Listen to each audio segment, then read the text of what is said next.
It's Heels on Wheels, the racing show by female racers, for female racers, about female racers, featuring female racers, with a few surprises thrown in.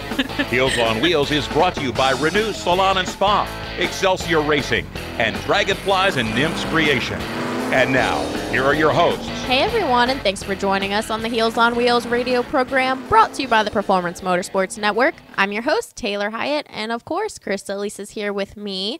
Of course. We're back after a long week off for the Thanksgiving holiday, and we're on show number 107, which is awesome in itself, and having a week off for Thanksgiving, that was even better.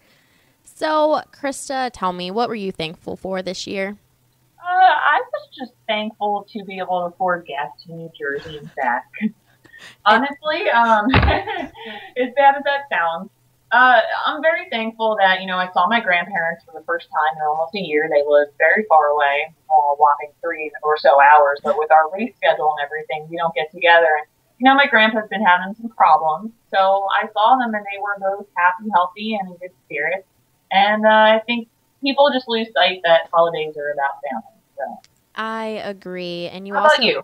You also picked up a little present. Oh, I did, and I can't talk about it a lot right now, but it's blue and it's badass, and it's going to do really good things for True Blue and Performance Motorsports Network. Yay! Thanks to JPP, so we're very excited. Well, this year, I'm going to suck up to Bob a little bit here. I'm thankful that I get to do what I love to do every week on this show, and yes. In all seriousness, though, I love doing this, and I'm thankful that we have gotten to talk to some amazing ladies out there. So, let's keep it going and look towards the new year and some new things for the show. So, Krista, we're closing in on the end of the year here, and we've had a blast with our guests this year. So, we're going to throw it back a little bit, take it back to a couple of months ago. The last few shows of the year are going to be the best of shows. So tonight we're going to hear from Denise McCluggage and Jessi Combs, who were two great ladies we had on the show. We also have another tailgate grilling recipe from Tailgate Grillin' with Sizzle and Scotty. We're not going to have a roundtable tonight, but we are going to make a list of our favorite racing Christmas gifts, so stick around for that. But first, Krista, I want to talk a little bit. We have some exciting news coming next week. You and I are going to be touring Indy together. I'm so excited. Well, the dynamic duo will be on behalf of Performance Motorsports Network and Heels on Wheels, getting it done on the floor. I'm very excited. Yes, so excited. And, Krista and I, we always promise you videos and pictures, but we're going to do it this time.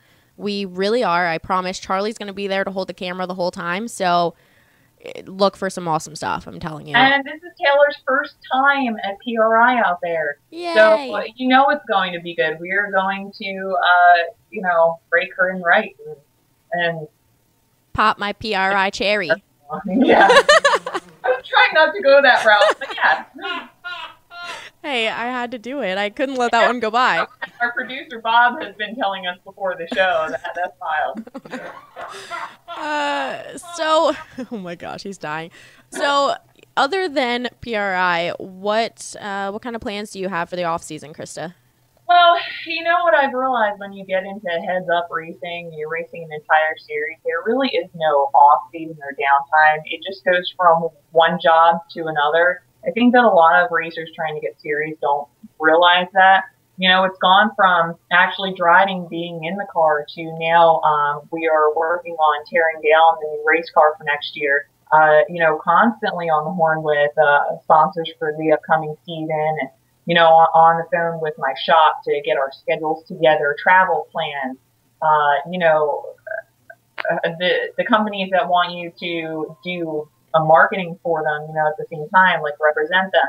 I mean, that really takes up most of your time. So if anybody else is like me, I'm right there with you. I sympathize. Let's have a drink or 7 together to calm ourselves down. So nothing exciting, really. That's what I was nothing at all. Yeah, I'm pretty much the same way. My season's pretty much over. I may be heading to a race this weekend, may not, depending on the weather. It kind of sucks right now. But other than that, PRI and then nothing until the spring. So it's it's pretty depressing. If you guys have anything local that I could do, let me know. I'm more than happy to come out and represent. I think that you should come take a trip down one weekend when we're dropping the motor and trans in and help me wrench on the car. Oh yeah, because that's gonna show you how the ladies do it. That's gonna help you go faster. You can be the beer caddy girl. I can do that. I can do that well, actually. All right. Well, you can definitely look for all kinds of stuff from Krista and I next week in PRI. And also next year, you're going to see a whole lot more of Krista and I together. I can tell you that much right now. So for now, let's bring it back all the way to this past August when we got to hear from Denise McCluggage and on some of her favorite racing stories. Let's listen in. I have with me journalist, race car driver, sports reporter, photographer, and so much more. I can't even explain all of the things that this woman has accomplished. But Denise McCluggage is here with us to tell us a little bit about her story. How are you today, Denise? I'm doing pretty well. Just got back from Pebble Beach. Wow, that sounds exciting. I know a lot of good stuff goes on there. So why don't you tell us a little bit about how you got started in motorsports? Well, that's sort of my life history. How much time do you have? As much as you need. Well, I just started. That was it. I just went racing. It was a very different time then. It was a sport and not a business, and so it was relatively easy to get started. You just drove your car to the racetrack and put numbers on it and went racing. When you would go to the track, were you welcomed by the male racers as well as, the other females at the track? There were very few females racing at that time. Not many doing it now, for that matter, considering the number of people who are racing. But it was at a level of, if you wanted to do it, you could do it. That was it. People were accepted. It was more like deciding to go skiing on a weekend and go skiing, You didn't really care whether people welcomed you to the chairlift line or not. People were all doing it, and you did it. Denise, you started racing, was it in the 50s? Yeah, it was in the 50s. In the 50s, and was it round track? I was doing sports car racing, road racing. And, what kind of cars were you driving back then? Because my first race car was a Jaguar, and I got offered other people's cars and things. I raced Porsches and Oscar and almost anything. It was just anybody had a car that they wanted me to drive, I drove it. People that were racing, there were all sorts of races. There would be the Sports Car Club of America, the FCCA, would sponsor these races, and there would be different races for different cars. And so you raced in as many as you could. You're definitely a pioneer with females in motorsports, and to have you on tonight, we're really glad that you are here with us tonight. Have you noticed that it's changed for females in the race world? Well, there are the sport itself has changed so much because it's now at a professional level, and people go racing for the entire season. We used to race just on the weekends we chose to race on, and now everybody races. It's a commitment to a season, and there are a lot more professional attitudes toward it, and 5-year-olds are making career decisions.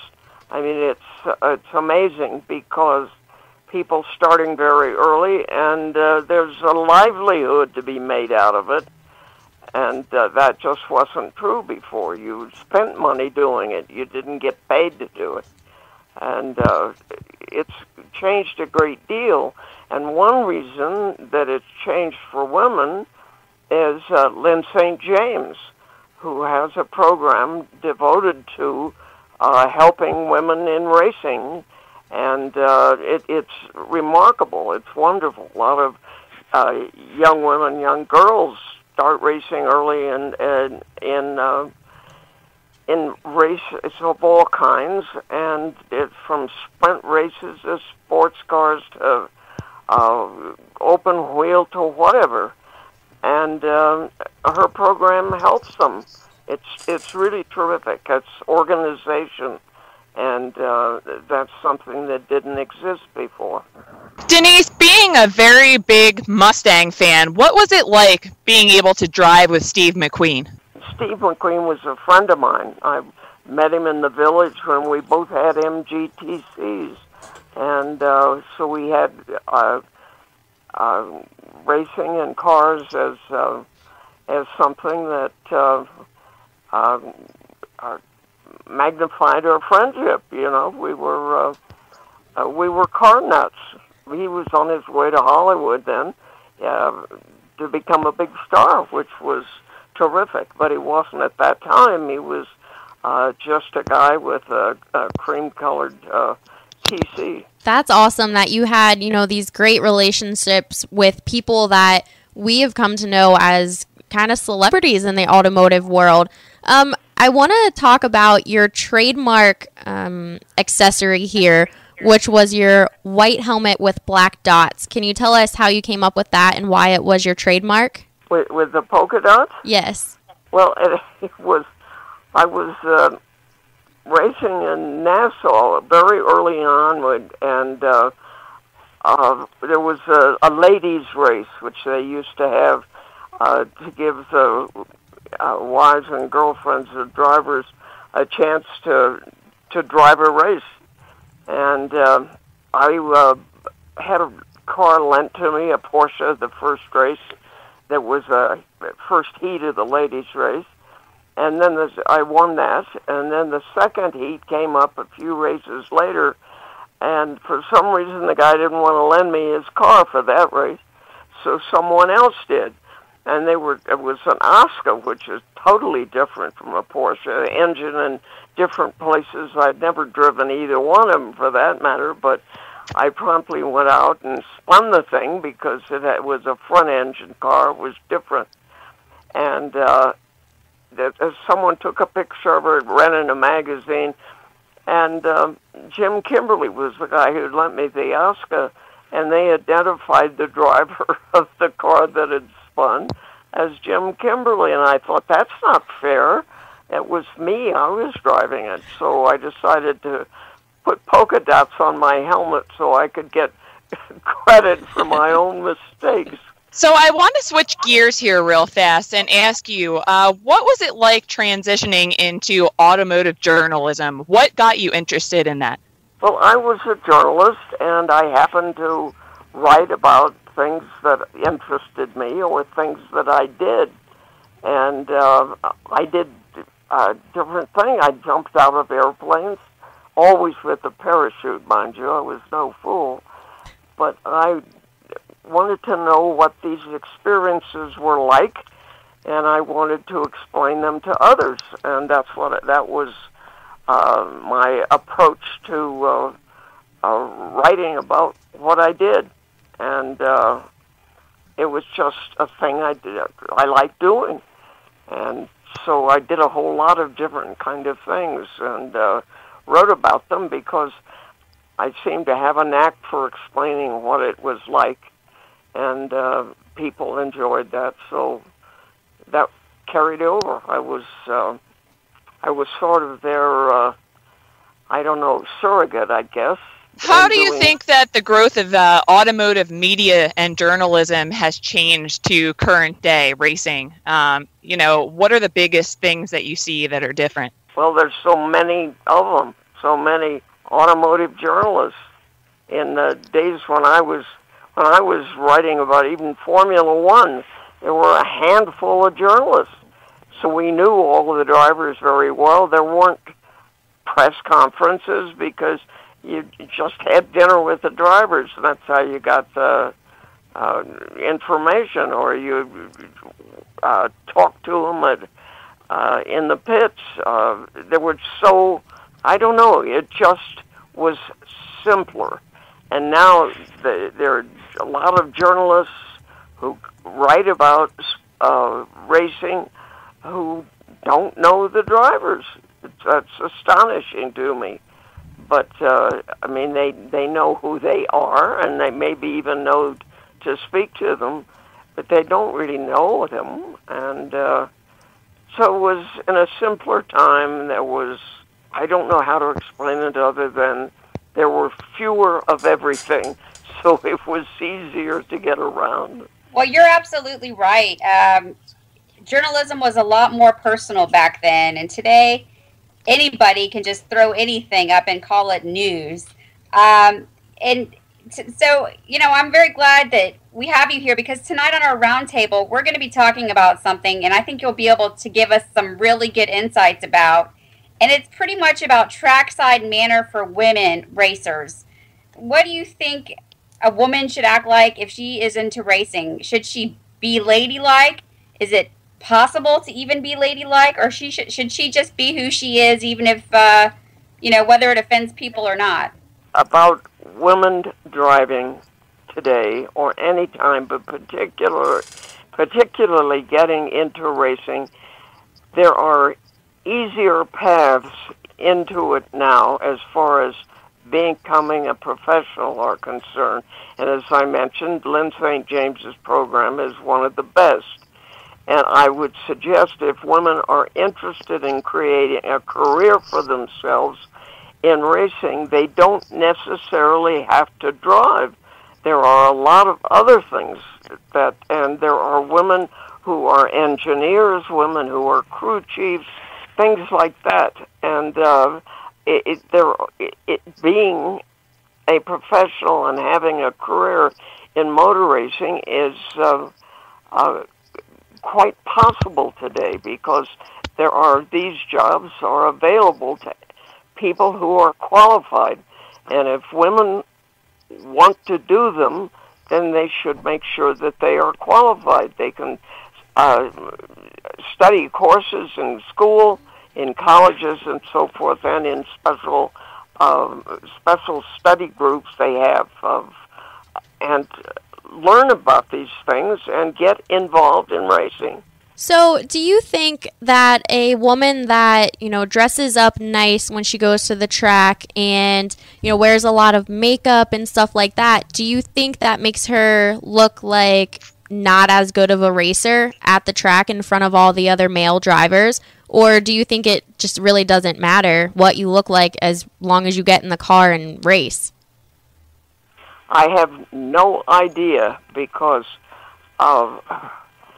people present themselves in certain ways, and if it's true to their personality and to what they perceive themselves to be, then they need to do that. What choice is it? Do you pretend you're somebody you're not? I don't understand why that should matter, but if it does, then it's a peculiar world indeed. I just think that being serious about something and good at it, you should be able to progress doing that. And that I almost think whether you're wearing makeup and high heels or not, incidentally, I do not approve of driving in high heels. But, I mean, wearing them is great, but you should have driving shoes for driving and keep them in the car. Safety first, that's for sure. Well, I hate to interrupt such an amazing interview we have going on here, but we're going to take a short break, and we'll be right back with Denise McCluggage right after this. On the air, you may know me as the man about motorsports. Actually, I've been the man about insurance for over 30 years. With one call, I can cover your life, health, auto, home, and business insurance. Recently, I saved a young couple over $500 on their annual car insurance bill. no gimmicks, and no green lizard. So if you think your insurer is really your good neighbor who is on your side because he is holding your money in his good hands, think again. Call me, 703-631-8000. I have dozens of insurance companies waiting to give you the protection you need and deserve. It may take more than 15 minutes, but you'll receive sound advice, quality professional service, and an honest opinion. That number again, 703-631-8000. Ask for Larry O. Automotive enthusiast, have you modified your ride and want to see how much horsepower it'll put down? Look for bragging rights amongst your buddies whether you're running big boost or a big block. RP Performance has your answer. Featuring a state-of-the-art two-wheel drive Dyno Dynamics chassis dyno, RP Performance can measure your current power or help tune your car for maximum power. And for you power junkies, want to drive a fully prepared race car flat out around one of the East Coast's finest road courses? RP Performance also offers race car rentals for all your track day events. Host your next corporate team building event with the need for speed. Gift certificates are available for dyno services and track car rental. RP Performance is located at Summit Point Raceway, just minutes from Winchester. Visit them online at rpperformanceracing.com or call 304-728-6749 for more information. RP Performance, your Mazda Street performance and racing specialist. You're listening to Heels on Wheels exclusively on the PerformanceMotorsportsNetwork.com. Now back to the fastest women on the planet. And we're back with Denise McCluggage on Heels on Wheels radio program on the Performance Motorsports Network with myself, Taylor Hyatt, Krista Elise, and Diana Clausen. So I have to ask, women's in motorsports are moving forward leaps and bounds. What do you think that the next big goal for any professional driver might be? Maybe, for example, Courtney Force or Alexis DeJoria. Where do you see the next big thing in racing with women? I don't see anything because I don't know what's going to happen. I think that that for some reason, women have been more successful at more of them at high levels in drag racing. And a lot of that has to do with the family relationships, which is terrific because perhaps there's some genetic influence in going really, really fast in drag racing. I think it's terrific that fathers have encouraged their daughters to follow them in that line. I think that's wonderful. And it's terrific to see that talent expressed. And, of course, Shirley Muldowney started the whole thing quite a long time ago with her tremendous ability, and perhaps that's what drew them to drag racing. But it's just the luck of the draw in many ways, and many times, I think. But if you're interested, if some young woman is interested in pursuing a type of racing, she should work at it, learn about it, find out how to get at it, and do it, because you should follow your passions. That's it. That's great, Denise. You've inspired a lot of women, including, and you've mentored a lot of female racers, including one of my mentors, Sue Mead. I think to see that you are still out and about is wonderful. What have you been up to lately? I continue writing about cars, and I'm quite ready to race. Somebody offers me a car, I'll go at it.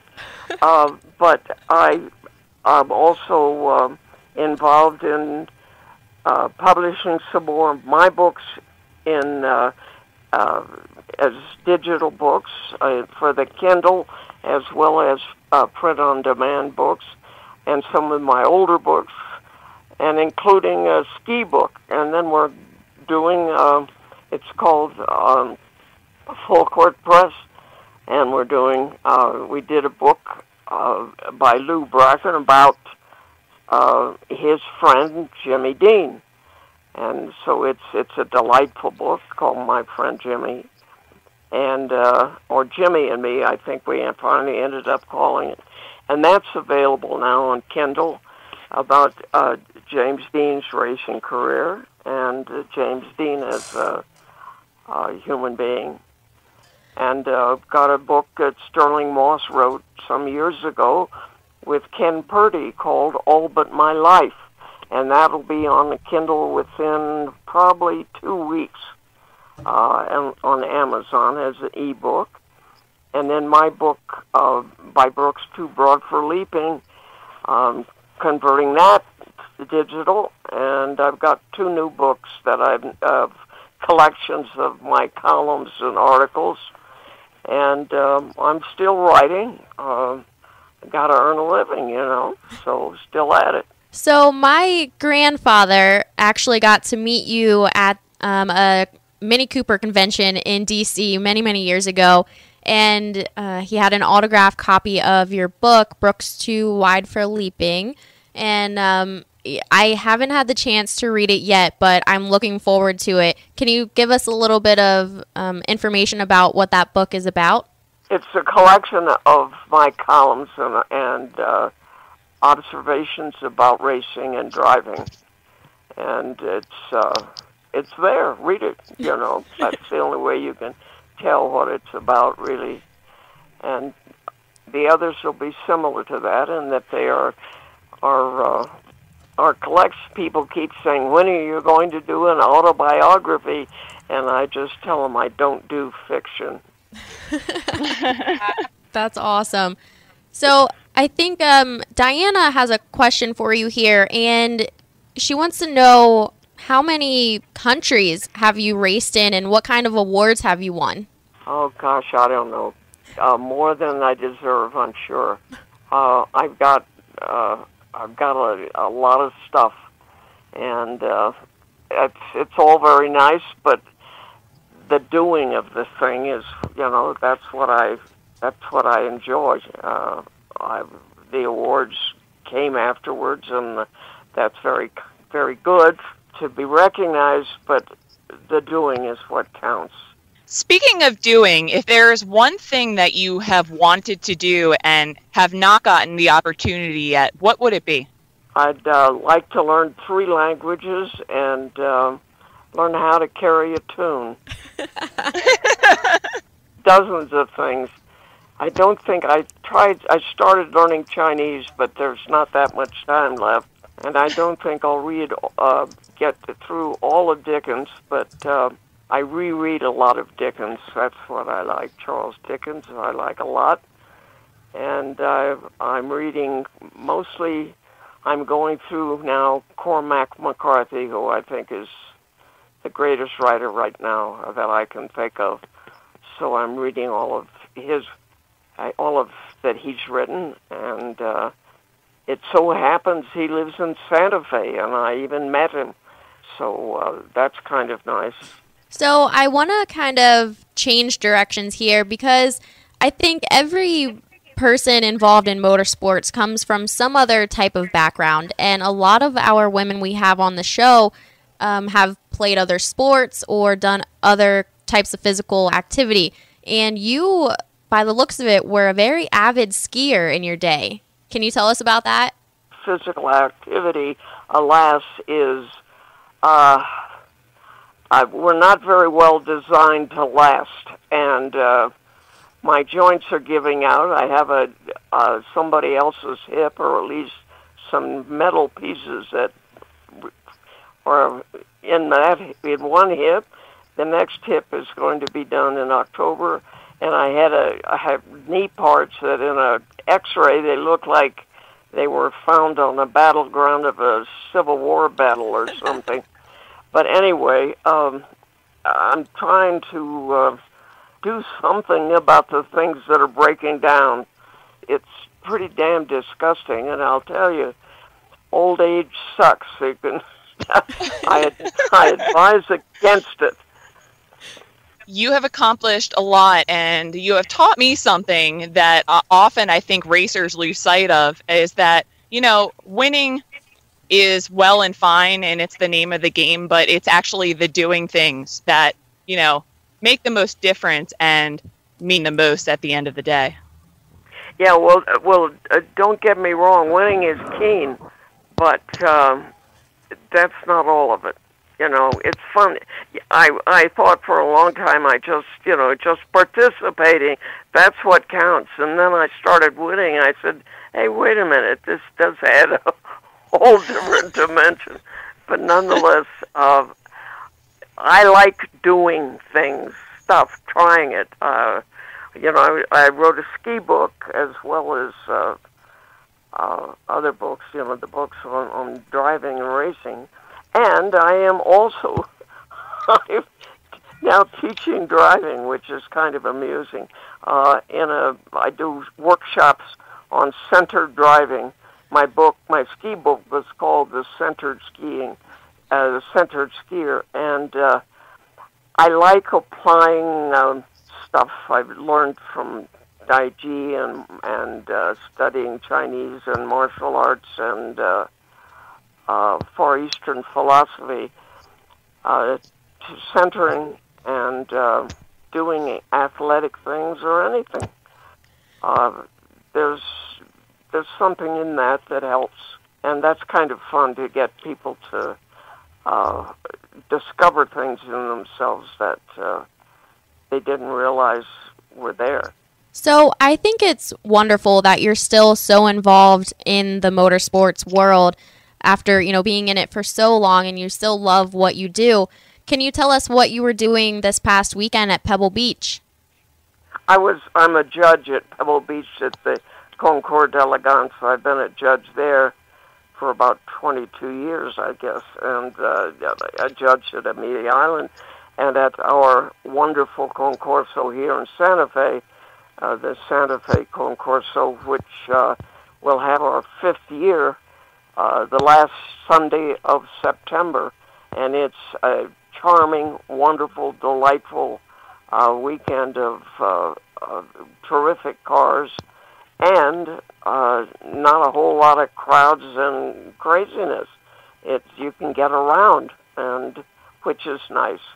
The big things are a lot of fun, but the little things you can actually enjoy. Is there anything upcoming that your fans can see you doing? Well, they might come watch my surgery. I guess that'd be... I don't know. I make speeches at car clubs every so often, so they can watch for that. But I have nothing coming up until the Concorso in here in Santa Fe, and that's the last, as I said, the last Sunday of September, and I'll be wearing a hat with a fancy band and doing my judging act. I go around it. It's very difficult. As an honorary judge, what we have to do is draw close to the car and check our heart rate. Don't have to know anything. Just say, wow, that's a terrific car. I'm here to tell you we have had a great time talking with you tonight, and we will be glad to have you back on the show anytime. Terrific. Thank you so much. Thank you for being on. I'm sorry, I forgot to wear earplugs when I was racing. I advise everybody to wear earplugs because, believe me, I said, well, I want to hear the engine. Okay, you hear it then, but boy.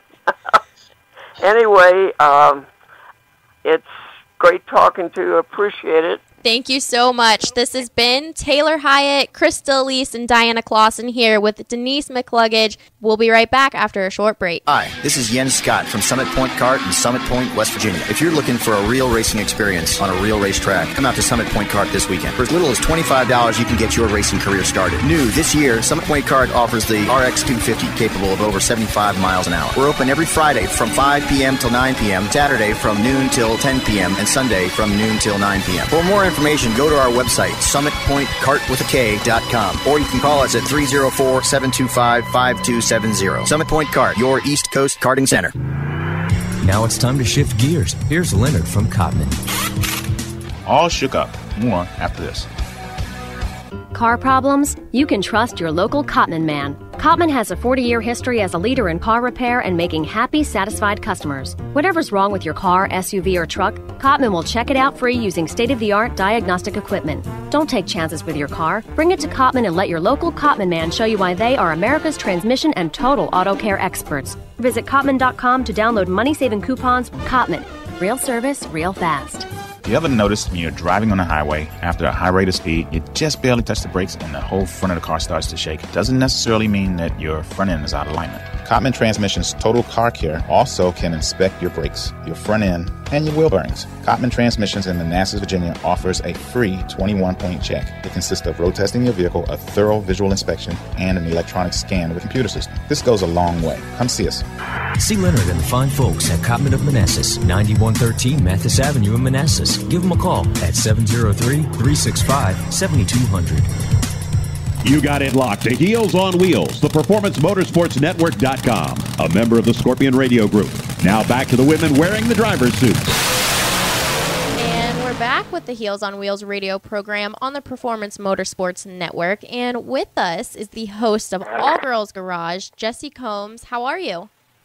I am doing wonderful. Thank you so much. How are you? We're doing well. We're glad we can finally catch up with you, and we know you've had a really busy schedule, so it's good that we can make our times meet up and have you on the show.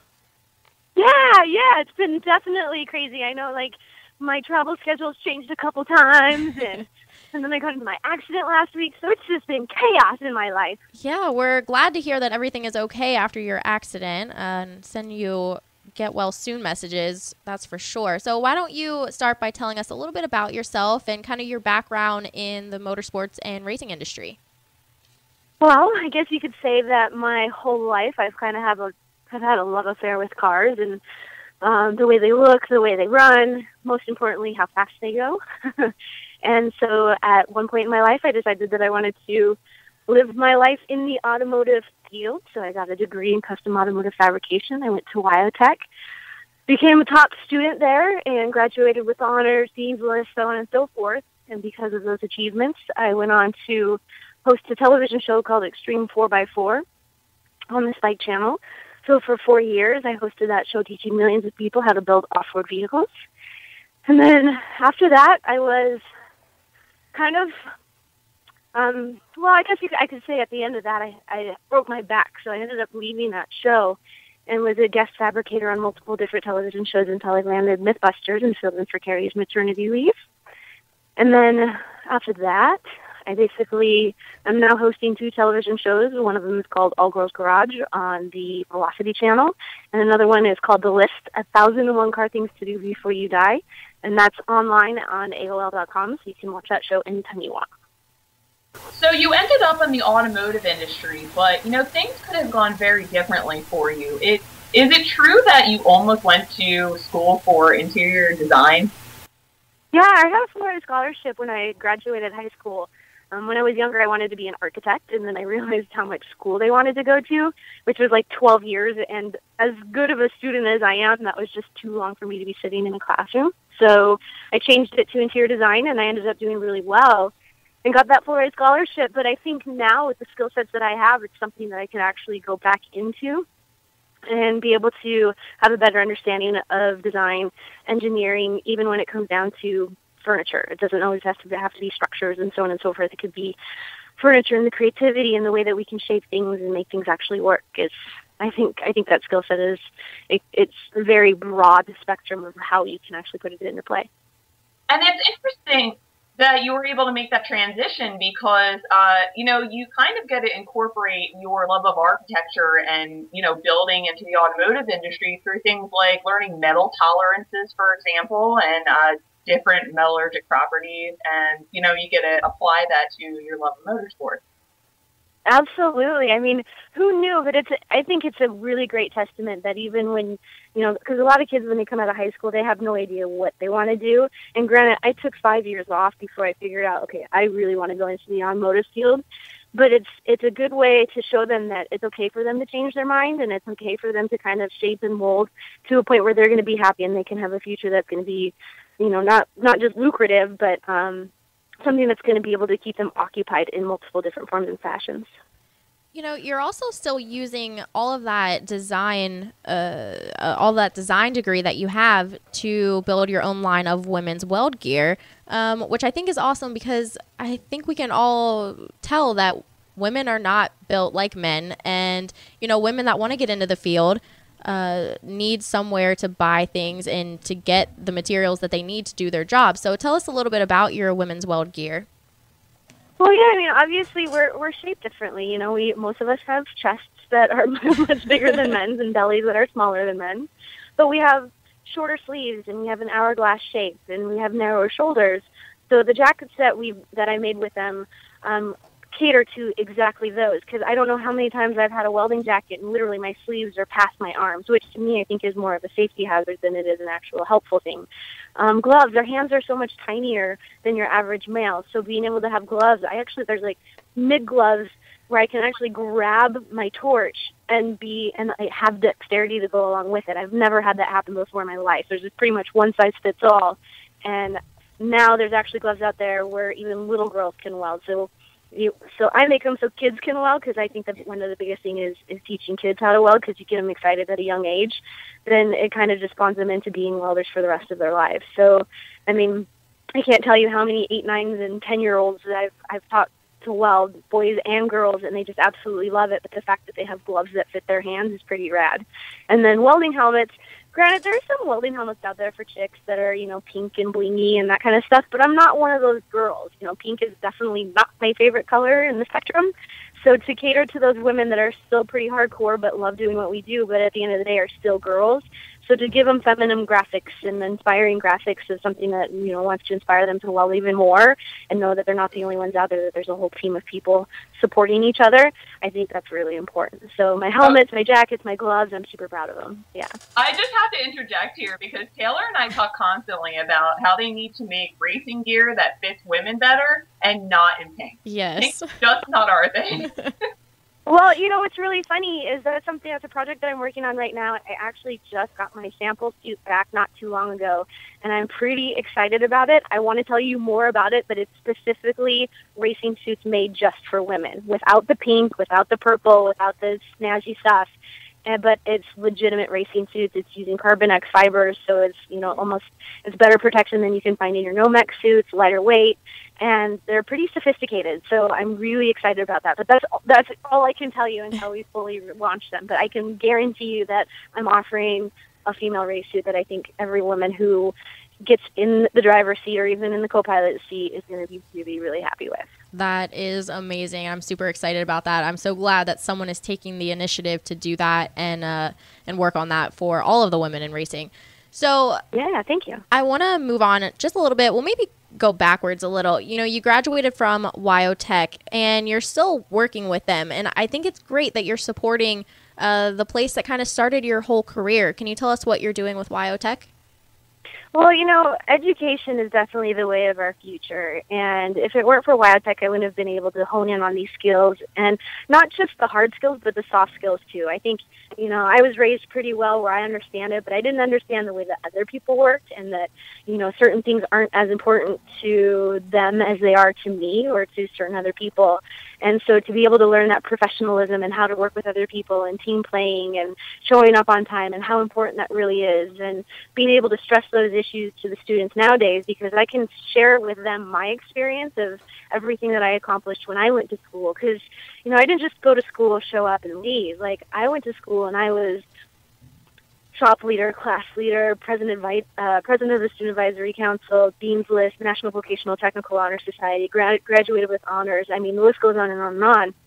I was top student. Like, I always had A's, pretty much A's. There was, every once in a while I got a B, but I always backed it up with an A at the end of the quarter. But basically, if they just show up to work or show up to school and ask a lot of questions and show the instructors that they really want to be there and they really want to learn, it's amazing how much more they actually do learn and how much further they're going to get in the workforce.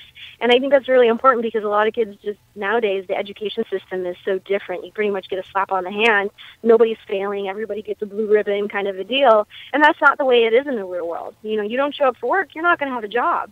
You show up late, you're going to get reprimanded. And you show up late 3 times in a row, you're probably not going to have a job. So those kind of things are really important. I mean, we can teach anybody the skill sets, but as far as the soft skills, those are the things that we're really trying to drill in their head and let them know, like, these are really important things when you make it out to the real world. So sharing my experience with the new students, and sometimes the old students, really helps inspire them to stay in school, to make it all the way through, and to go on and try. I kind of give them a little competition to see if they can beat me. In a sense, if they can live a life like I have and to just keep charging at it. So I've really, really enjoyed my relationship with biotech before, during, and after my graduation. Speaking of teamwork, it's really important whether, you get along with everybody or not, regardless of your profession. And I see those, the engine building teams that frequent to PRI and to SEMA, and I know they come from a lot of technical schools, to develop young kids and maybe up-and-coming women within the industry. Do you get involved in that at all? Every once in a while, but not so much, because I spend more time with the fabrication and the welding and the building side of things. So the engine building, I leave that to the pros. Granted, I can build an engine, but it's, I'm probably going to reference the handbook every once in a while, and, and I'm probably going to ask some questions, and I don't know all the torque specs to every bolt and that kind of stuff, but I can build an engine from the ground up. But I'm going to leave that to the pros, and I'm going to do what I'm good at, and I'm going to let them be what they're good. And I think that's another quality for people to kind of recognize, is like, hey, there's other people out here that are better at this particular job set than I am. Let them do that job, and it just makes it makes the whole team function better, instead of everybody, there's too many cooks in the kitchen and nobody wants to accept responsibility for their mistakes and so on and so forth. So I think that's a really good either point. Way, I mean, I just did an interview today with Interstate Battery on the land speed car, and they asked me, they're like, what's it like, being on a race team? I'm like, I think everybody should be on a race team. I honestly think everybody should be on a race team, because everybody becomes family, and you realize what it's like to work under pressure and to work as a team, because everybody wants to cross that finish line, whether they're kind of limping over the finish line or they're screaming across the finish line. That's exactly what we want. We want to see that finish come to play, because there's a lot of projects that are started and not completed. So being on a race team, we see certain things like that, where it's like from start to finish, family, and the comprehension of A to Z, and I think being on a race team is super crucial in any motorsport fashion. I think everybody needs to be on a race team at some point in life.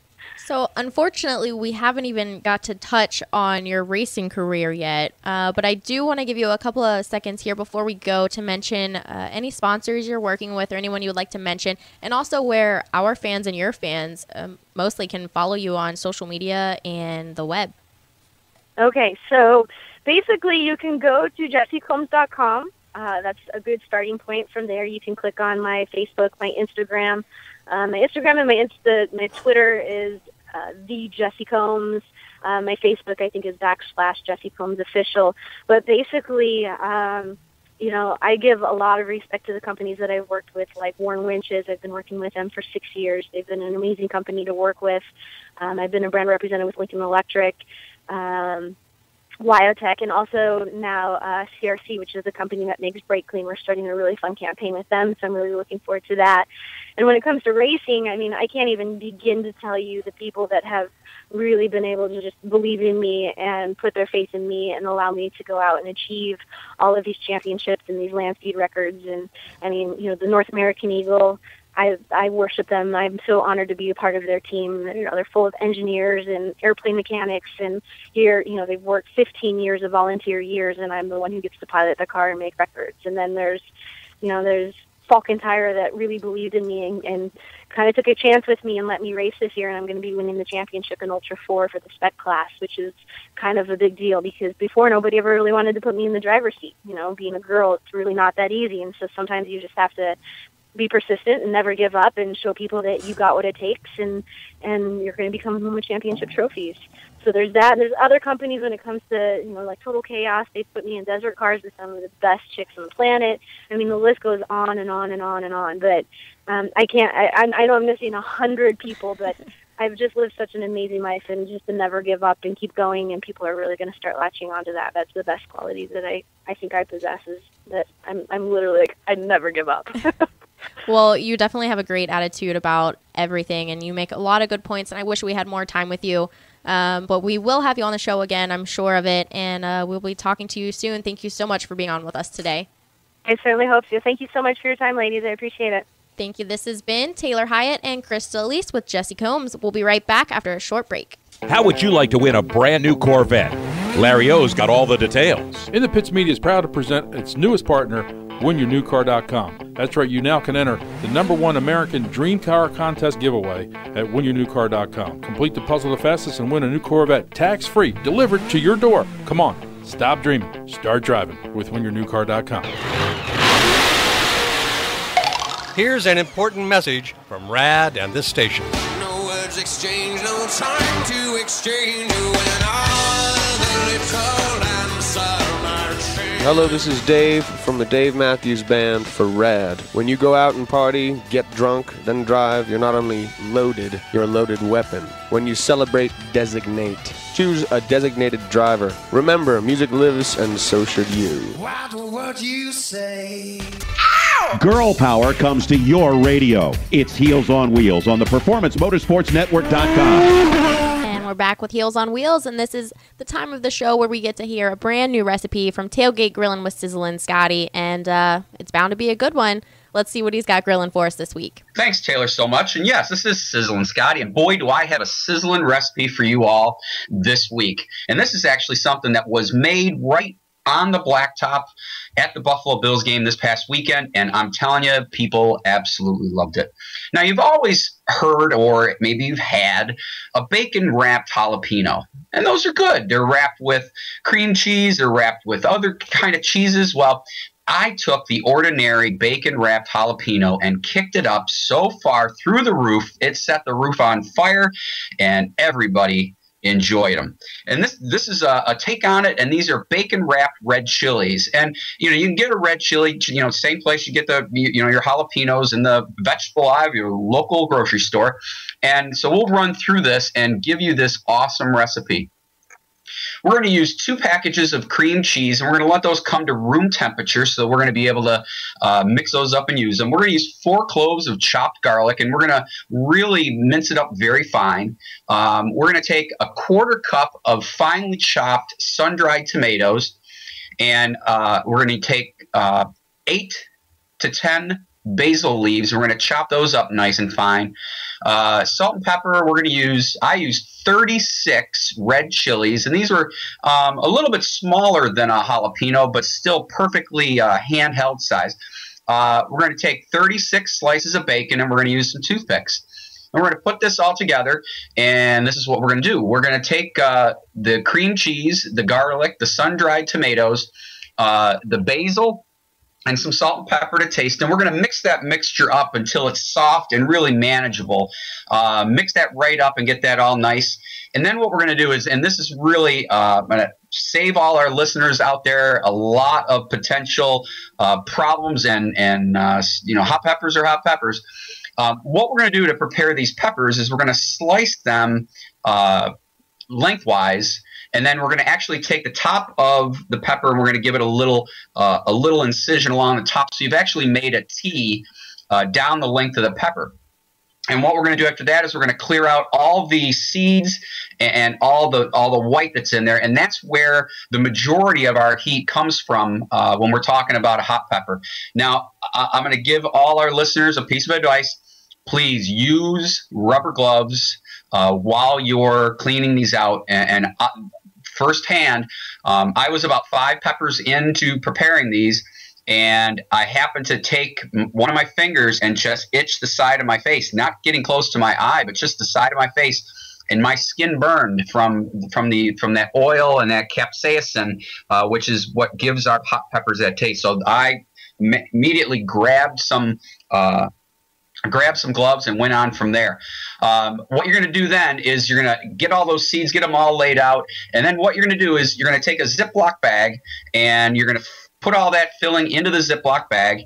And basically what we're going to do is we're going to make a little makeshift pastry bag. We're going to take the edge, the corner of one of the sides, and we're going to just clip out that corner. And we're going to use this Ziploc bag to pipe in our cheese mixture into the peppers. So we're going to slowly just fill those right up, set those aside so you get all of them done. And it's nice because you're regulating how much of the cheese mixture goes in. After you've got all those done, you're going to wrap each pepper with a piece of bacon, and you're going to secure it with the toothpick. Again, like we've done with other recipes when we talk about skewers and toothpicks and such, we soak those in water to prevent them from burning when we put them on the barbecue. So now we've got all those done. When we get out to the blacktop, we're going to get the grill all fired up nice and hot. And we're going to find an indirect area of the grill to cook on, and we're going to cook these until the bacon is done. It's going to take about 3 to 4 minutes. Keep an eye on them because you might get some flare-ups with that bacon grease. And let me tell you something, these things did not last that long, and the flavor is amazing. I like the red chili flavor a little bit more than a jalapeno, and that stuffing is that cheese mixture stuffing is awesome. So Taylor, this is again another easy recipe for our listeners to do. You can find all our recipes on our Facebook page, which is Tailgate Grillin' with Sizzle and Scotty. Give us a like or leave us a comment about something you'd like to hear on a future show. And Taylor, back to you. And like Scotty told us, make sure you always use your rubbers. Gloves, that is. Rubber gloves. Right. So, Krista. Stop laughing. Okay, Krista, we are going to talk about Christmas gifts for the racer in your family. So why don't you tell us what you have in mind? All right. So, it's funny. We actually interviewed, if you guys remember, Tinsy Aaron Finn on the show. This was probably months and months ago.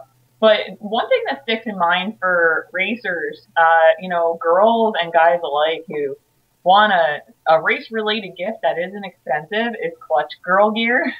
They have BHT scented candles, burning rubber candles, jewelry made out of car parts. It's probably everything you could think of. It's just really, really cool, and it's inexpensive because not everybody can afford a fire jacket. Like it's on my wish list for Santa, even though I was bad this year. Just like every other year. What? Just like every other year. Yeah, I fully expect to get a lump of coal because, 3 lumps would be too much for the way I've been. So, I would have to say if you don't know what to get someone, if you're not very close to them or you don't know much about the racing industry, go with something simple like a magazine. There's not a racer out there that doesn't like to read a car magazine or some sort of, car enthusiast magazine. There's no good way to buy a race suit for someone or a helmet. It's really something you have to pick out yourself. Whoa. I'm stuck back there. Back up a little bit. You are assuming 100% that racers can actually read. Well, this one can. There's a good thing there's pictures in there. Well, that's what I look at anyway, so... I actually submitted to Muscle Mustangs and Fast Forwards a suggestion that they should put some connected dots and color in the lines in there, too. At least in the Drag Racer magazine. I think they're all stuck on your spread there. My full spread? In more ways than one, my friend. Okay, so let's turn the tables, right? So let's talk regular Christmas gifts because we're all broke trying to get our cars together and do our planning for travel. True story. Year. So the one thing I'm stuck on this week is do-it-yourself gifts in a mason jar. So I'm not even going to take the time to elaborate on that. Look it up on Pinterest. And if you don't know what Pinterest is, then just go home. True. We are Pinterest enthusiasts here. I spend most of my days on Pinterest, actually. Anyway, so Krista, are there things that you may not want for Christmas as a racer? Like, are there gifts that people get you? Like, why? I don't need any more mittens. It's very hard to drive a 6-speed with a set of mittens on. Mittens? Who does that? Taylor, what is the strangest gift you've ever gotten? Let's do that. Oh my God. I did receive a driver suit for my 16th birthday. I know it's not Christmas, but it was a weird gift, and I loved it. Is that your everyday driving? Because that scares the hell out of me. No. I was supposed to be in a car at some point after I turned 16, and it didn't happen. But that was a pretty weird gift for my 16th birthday, and none of my friends really got it. So I was a little – they were a little put off by that. But, and our producer Bob will always tell you that gift cards for anywhere racing related are wonderful. Absolutely wonderful. They really are, because every $50 helps when it comes to race equipment or tires or, blinky lights, bloopers, and ground effects even. Exactly. And, you can always donate to a charity in my favor. That's one of the things that I like to do on Christmas. Or around Christmas if I can, really help others. Go spend the day helping a charity. That's a bigger present to me than anything you could ever buy. So I guess that's it for this week. We have enjoyed this best of week. We love all of our guests that we've had on. So enjoy, and we'll be back next week. That is a wrap for this week's edition of the Heels on Wheels radio program. We'll be back next week with even more amazing guests. Thanks to our guests this week, Denise McCluggage and Jessi Combs. For more tailgating recipes, like Chef Sizzle and Scotty's Facebook page, facebook.com/tailgategrillin with Sizzle and Scotty. You can follow us on Twitter @PMNHeelsWheels and like us on Facebook, Heels on Wheels radio program. Your hosts have been Krista Elise and myself, Taylor Hyatt, and of course the guy behind the boards, Bob Steele. Thanks for listening. Now let's go racing. Heels on Wheels is a copyrighted production of www.performancemotorsportsnetwork.com, a member of the Scorpion Radio Group, Incorporated, and may not be rebroadcast, replicated, or saved in any media without the explicit written permission of PMN. Check out our Facebook page, Heels on Wheels Radio Show, or our section on the PMN website. The opinions expressed on this program are those of the host and guests and do not necessarily reflect those of the management and ownership of either PMN or Scorpion Radio Group Incorporated. Be listening next week as the fastest women on the planet rev it up and talk racing.